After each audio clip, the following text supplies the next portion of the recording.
Okay. It's time to start the interview. Think this is going to work? Let's see.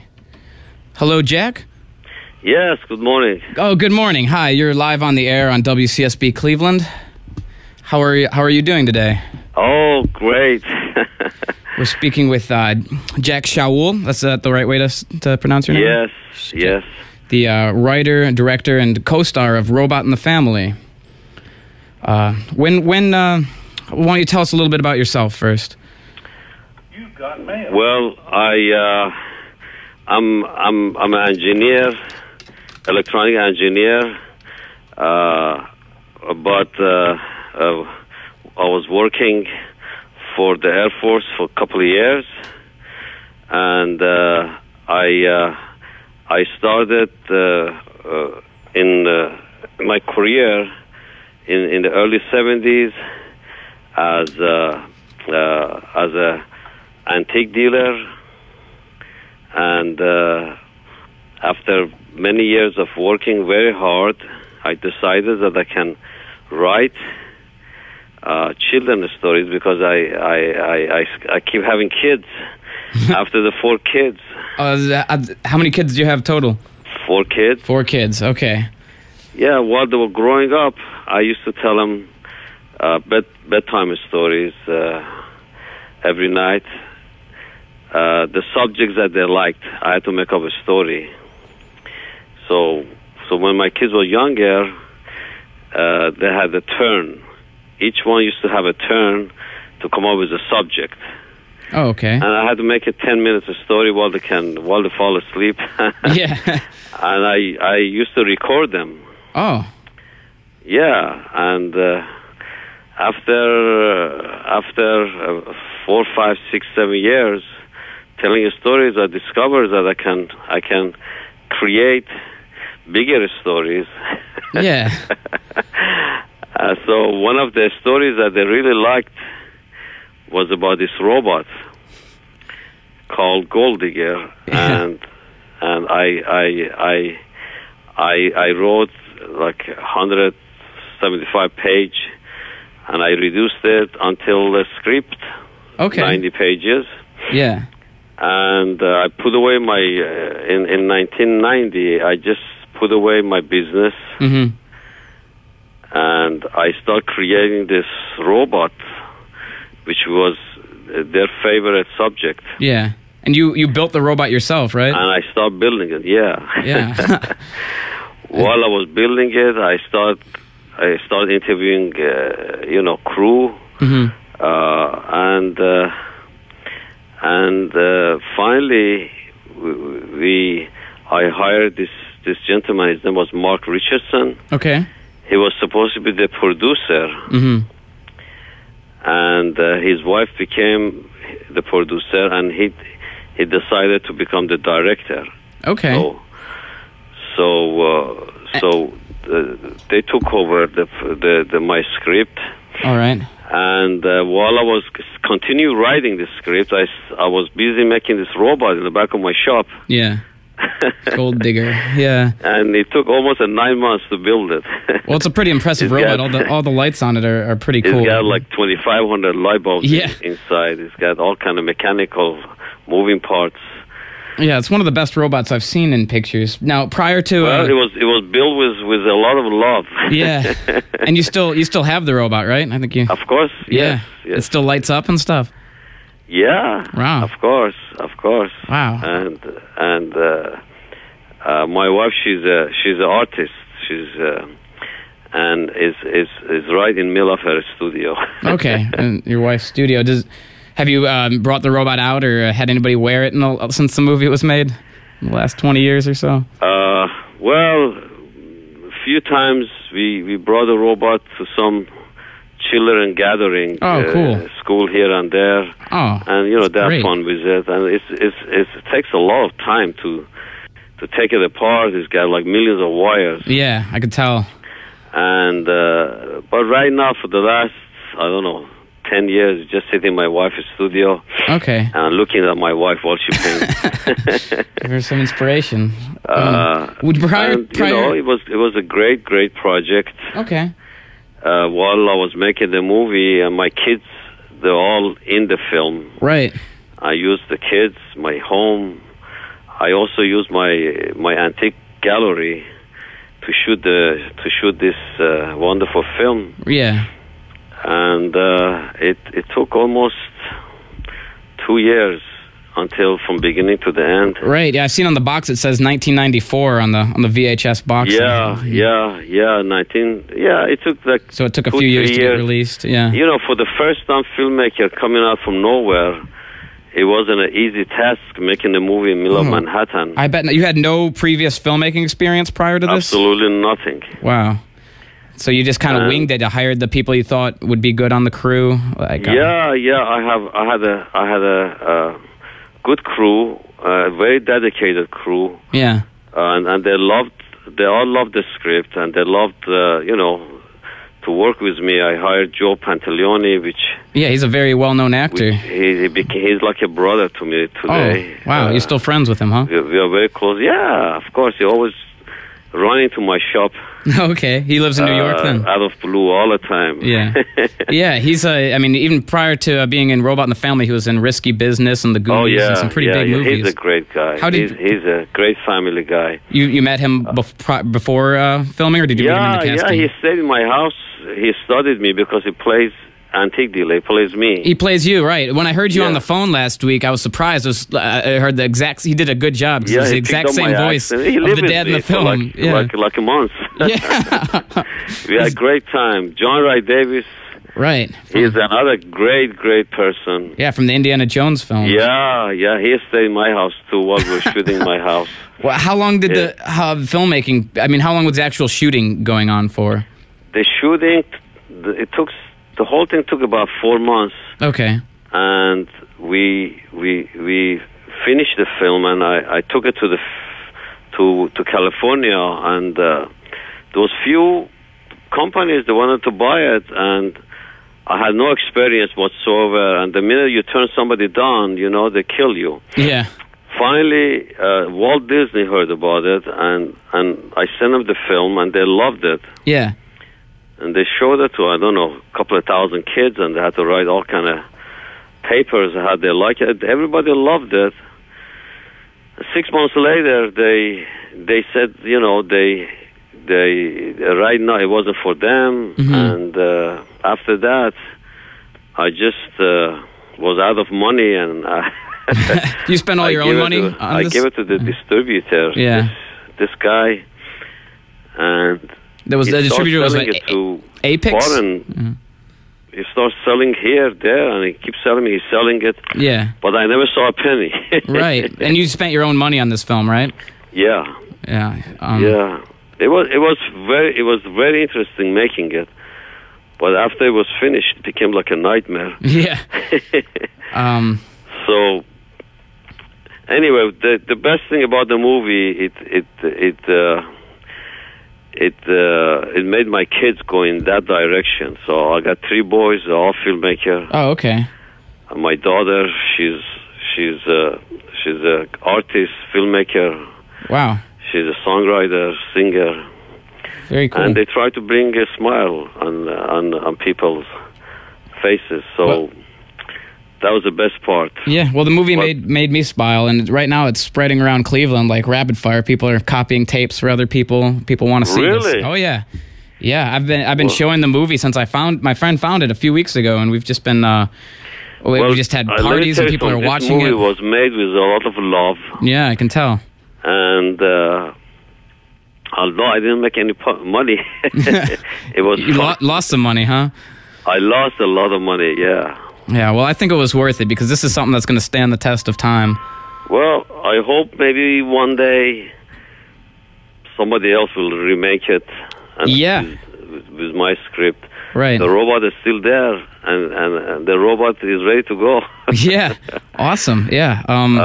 But the best part is that my son, my second boy, is making a film called The End of the Line, and he was inspired by me making this film, and hopefully soon his movie will come out. Cool. He's a great He's a great director. His name is Jack Shaoul, and he almost finished with this film, except he ran out of money. Yeah, that seems to be the problem. Huh? Doing the special effect now. Is it a science fiction? Your listeners, they go and see the film. Yeah. Well, you said it was called End of the Line? Oh, no, that's not finished. That's my son's film. Right. That he's the youngest filmmaker in the world, starting age 19, making a full film. He's as good as Stanley Kubrick. Yeah. And he thinks his name is Stanley Kubrick. Well, that's very cool. But his film is just like a Stanley Kubrick. Yeah. What he's making. Right. And a distributor, they saw his film last week, and they want to give him the rest of the money to finish the special effect. Cool. But the movie is done for him. Awesome. Maybe in next year it will come out. We'll look out for it. I wanted to ask you some more questions about Robot in the Family. What inspirations did you have? Any like filmmaking inspiration? Was like I was trying to detect maybe like RoboCop or Short Circuit, or were you influenced by any other robot movies? I just whatever went in it is a love of the family and the love of the kids. Just tell him the stories every night. Yeah. And I got, I don't know, I have a couple of thousand stories which I recorded, and later on I put on the paper. I had written Robot Family 2 and Robot Family 3. Mm-hmm. Maybe one day my sons will make it. Yeah, maybe. You don't think you're ever gonna try? I got like 1,000 scripts out there. You think you'll ever try to make a movie again, or are you pretty much done after the? Well, long why experience? Not? Why not? I lost everything after making Robot in the Family, and I had to go back to my antique business. Yeah, that's where you're calling from right now, right? Yeah. Luckily, funny thing is, the end of the movie, the main character finds the helmet. The helmet. Yeah, $50 million. And I come back to my business. And I just find the painting. It's as good as a helmet. No, well, is the painting worth the money? Yeah. I find the painting a very important old master. Yeah. By Van Dyck. Wow. Which is just as equal as the helmet. Yeah. Wow. So I sold it and I saved my business. Amazing. I wanted to ask you, who did the theme from Gold Digger, like the theme that opens and closes the movie? I really like it. I wasn't able to find any information about that song. I had a young artist, musician, that he did it right in my back of my antique store. He had a synthesizer. He wrote it, and then we went to the studio and he recorded it. I forgot his name. His name is on the. It's on the credits? Yeah. Okay. And I also wanted to ask you something a little bit bizarre about the movie. I have the VHS copy, and it's marketed towards kids, and it says it's a family adventure comedy. But when I pull out the actual tape, it says it's rated R. Rated R? I have no idea where that come from. Yeah, I was wondering about that, because nothing in the movie seemed to be very... No. But my tape says it's... My tape from Apex Entertainment or whatever says it's rated R. I don't know. Some people stole that from me. I give about 7-8 years ago. Somebody said they're going to destroy distribute it again, and I gave them the movie, and I heard that they were gangsters. I don't know. Oh no! Is there though a different cut of the film? Because I watched the Spanish trailer for it, and there was some scenes I didn't see in the movie. And at the end credits, I noticed there's some characters, like some battlefield scenes. It says, but yeah. Being an antique dealer, not knowing too much about this business, you can get fooled by gangsters. Yeah, a gangster walked into my office. Whoa. He wanted to buy some antiques, and I told him about my film, and he said, "Oh, his brother is in this business." So I just gave him the they gave him the wheel, the original, and he says, "Well, he's gonna." And I never heard from him, and he probably did something with it. Right. So, but the guy who distributed, he took all the money and he ran. I had to sue him. Oh no! Oh no! I got like 5 cents to $1 back. I just after thought suing him. Maybe the cut I have isn't maybe there's a longer cut out there somewhere. Is Robot in the Family the final cut, the one that's been released? Is that the final cut, or do you have like a director's cut somewhere with more footage? I have so much stuff. Yeah. I got millions of reel of film and all kind of things, and after finishing this movie, it's like I've climbed the mountain and I fell off from the other side. Wow. Oh man. But it was pleasure really making this film, knowing nothing about film business. And who you said I saw in the credits? Don Peoples did the voice of Gold Digger. Yeah. Was he always? I had two people doing the voice of Gold Digger. Oh. I had a guy who played in the Honeymooners. What was his name? I forgot. Jack. You see, Walt Disney wanted to buy this film, and they loved the robot, but they didn't like his voice. So I had him play the voice for the second time, and they wanted to see more robot scenes. So all those robot scenes that the guy goes to the car wash and gets lost, everything was created by me after the movie was finished and directed by me. Oh. So, like when he's underneath the bridge with those guys gambling and stuff? That was yeah. That was all done, because something happened to the main director, and he left me for another film. So I took over the directing the second shoots myself, and it took us almost 9 months to do all those reshoots and re-editing and changing the voice of the robot. Yeah. We went back to, we brought back to Walt Disney, and everybody was changed, and I don't know who to talk to. And after 9 months, they wrote me a letter. They said, right now, they're going to think about it, and they're going to let me know, but they never let me know. But they took my solar car. Your solar car? From my film, and they put it in one of their film. Oh no! Honey, I Blew Up the Kids, or something like that. So. Yeah, well, you designed that solar car yourself, right? Yeah. That solar car really works with salt water and solar panel. Yeah, I remember you telling me that you had driven it down to Florida. Being powered by gas. Yeah. No fuel, no nothing. Yeah, in the movie it gets blown up by some rain, though. yeah, but that car really works. And one day in the future, you're going to have a solar car that runs with salt water. Do you still have one? No, it's a longer story what happened. I don't want to talk about it. Okay, that's all right. But so you've invented a solar car, you've invented a robot. Do you have like other inventions that you've made too? Like, are you constantly working on? Yeah, we're always inventing things, but there's no money in it because it's not easy. So right, so you keep having to go back to my antique business. Go back to the antiques, yeah.